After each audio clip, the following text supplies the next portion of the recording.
हम झा रुक्मिणी सब गोटे प्रणाम करै छी और सामक विदाई के टाइम आबि रहल है। आई एकटा बहुत सुंदर समदाउन लग उपस्थित छी। बेटी के जायकाल में जे समदाउन होइए, सामा और बेटी के दोनों मिथिला में बराबर जगह देल गेल ये। आब सुनाबी सब गोटे का। गाछ पर बैसल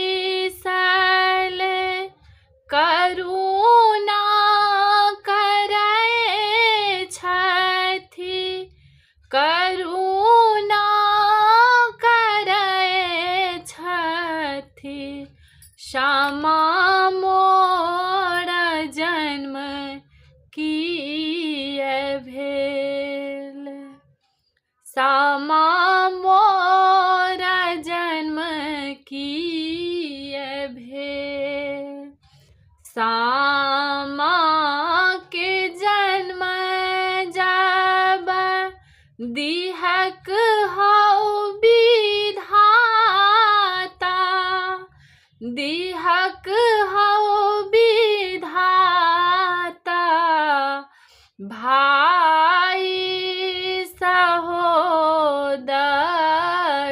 हो, भाई सहोदर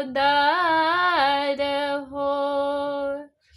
बेटी के जन्म जब दिहै हो विधाता,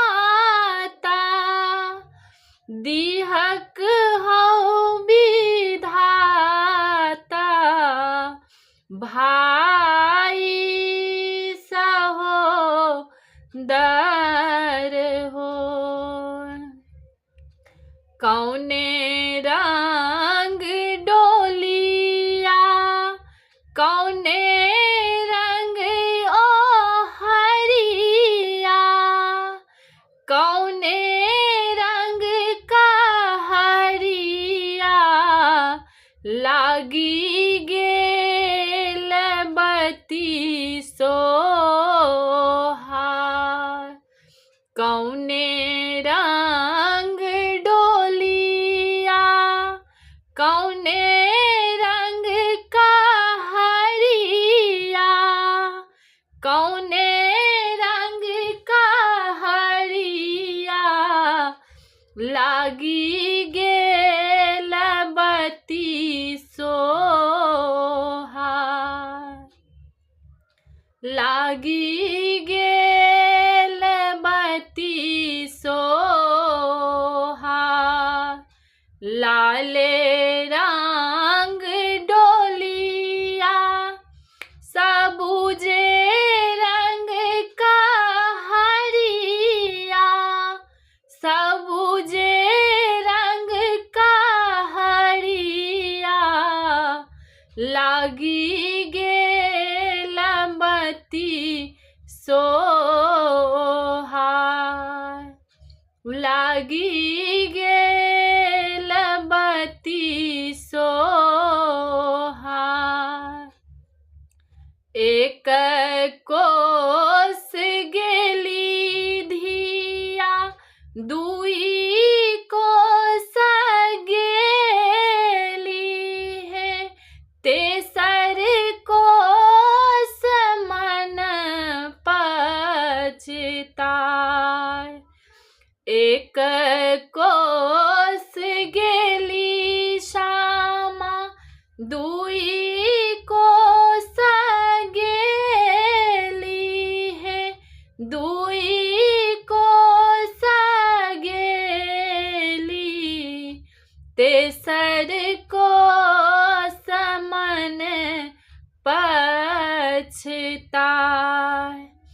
तेसर कोस मन पछताय। घूरी जइयौ फिरी जइयौ, भैया हौ सहोदरा, भैया हौ सहोदरा। रोबत है तिया हमार, रोबत है तिया हमार। हम कौन घुरबै सामा आहू के बचनिया, आहू के बचनिया। सहोदर तेज लोने जाय, सहोदर छोड़ लोने जाय। धन्यवाद सब गोटे को।